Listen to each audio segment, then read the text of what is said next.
Good morning friends, எல்லாருக்கும் வணக்கம். இன்றைக்கி வந்து ஐப்பசி பௌர்ணமி.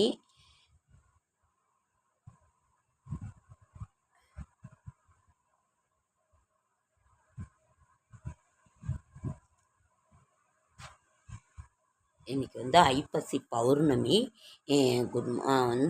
அதாவது நேற்று செவ்வாய்க்கிழமை காலையில் 11:42 வரைக்கும் ரேவதி நட்சத்திரம் ஃப்ரெண்ட்ஸ். அதற்கு பிறகு அஸ்வினி நட்சத்திரம்.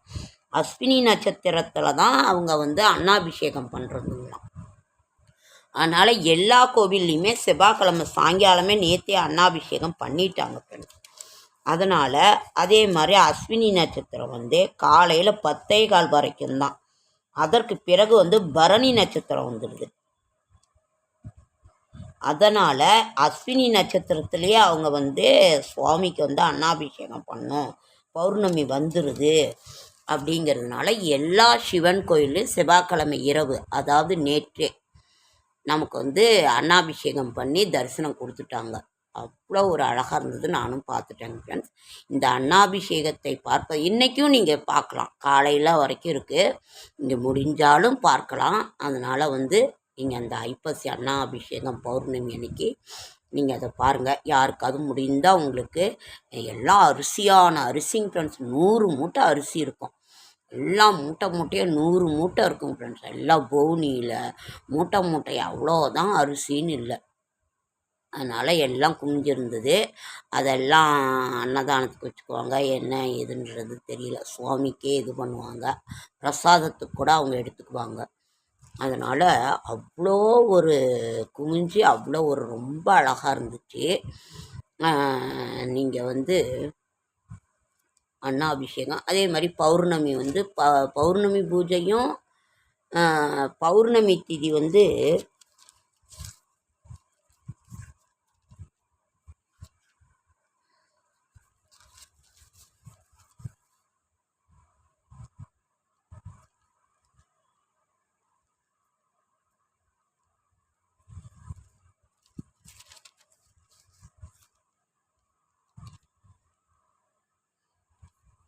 பௌர்ணமி திதி இன்று மாலை 7:27 வரைக்குமே இருக்குது. அதனால் அவங்க வந்து பூஜை காலையில் பூஜை பண்ணுறவங்க பண்ணுவாங்க. அப்படி இல்லைனாக்கா பௌர்ணமி திதி வந்து இன்றைக்கி பௌர்ணமி வந்து 9:42 நாளை 9:42 வரைக்குமே இருக்குது. அதனால் பௌர்ணமி திதி வந்து அவங்க அதனால் இந்த இதுலேயே இவங்க முடிச்சிட்டாங்க. ரொம்ப அழகாக இருந்தது. சிவபெருமானுக்கு நீங்களும் போய் தரிசனம் பண்ணிங்களா? இது வந்து மதுரை மீனாட்சி சுந்தரேஸ்வரர். இது எனக்கு எதுவும்னு டக்குன்னு கிடைக்கல, அதனால் இதையே வச்சு நான் எடுத்துட்டேன். தாமரைப்பூ, மல்லிகைப்பூ, ஜாதிப்பூ.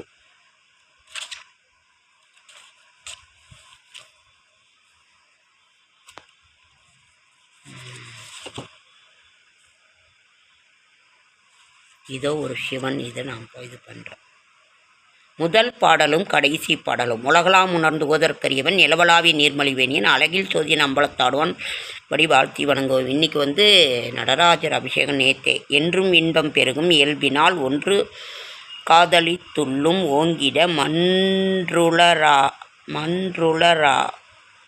மன்றுளரடி யாரவர் வான்புகள் நின்று திங்கும் நிலவி உலகெலாம். அதனால் சேக்கிழார் பெருமானிய தேதிய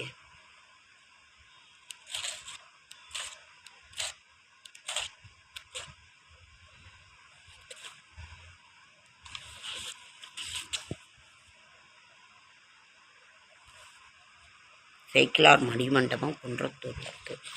அதனால் நீங்கள் வந்து சுவாமி என்ன பண்ணுறது என்ன எனக்கு ஒன்றும் புரிய மாட்டேங்குது. அவ்வளோ ஒரு சந்தோஷமாக இருந்துச்சு.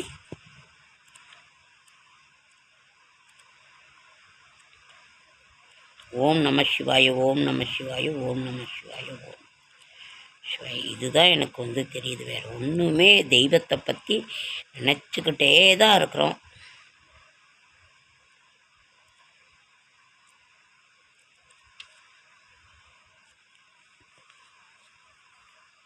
என்னால் புக்கை போய் எடுத்து இது பண்ண முடியலைங்க ஃப்ரெண்ட்ஸ்.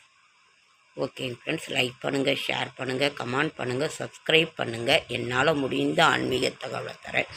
நாம் அந்த சிவபெருமானையே நினைத்து, அந்த உணவில் தான் எல்லாமே இருக்குது. அன்னதானத்தை போல் சிறந்த தானம் எதுவும் இல்லை. எல்லாருக்குமே அந்த உணவு இல்லைன்னா என்ன? அதனால் யாருக்காவது உங்களால் முடிஞ்சதை வாங்கி கொடுங்க, பொட்டணமாக வாங்கி கொடுங்க, அரிசியாக கூட கொடுங்க, ஒன்றும் தப்பு இல்லை. அதனால் உங்களால் முடிந்த சுவாமியை தரிசனம் பண்ணால் மட்டும் கூட போதுமானது. ஓகேங்க ஃப்ரெண்ட்ஸ், லைக் பண்ணுங்கள், ஷேர் பண்ணுங்கள், கமெண்ட் பண்ணுங்கள், சப்ஸ்கிரைப் பண்ணுங்கள்.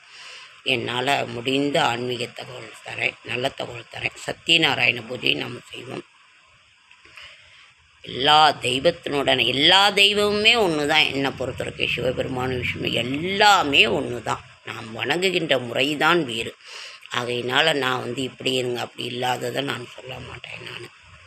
ஓகேங்க ஃப்ரெண்ட்ஸ், இன்றைய தரிசனம் மீனாட்சி சுந்தரேஸ்வரர் தரிசனம். அடுத்த வீடியோவில் சந்திக்கலாம். ஓம் நம சிவாய. ஓம்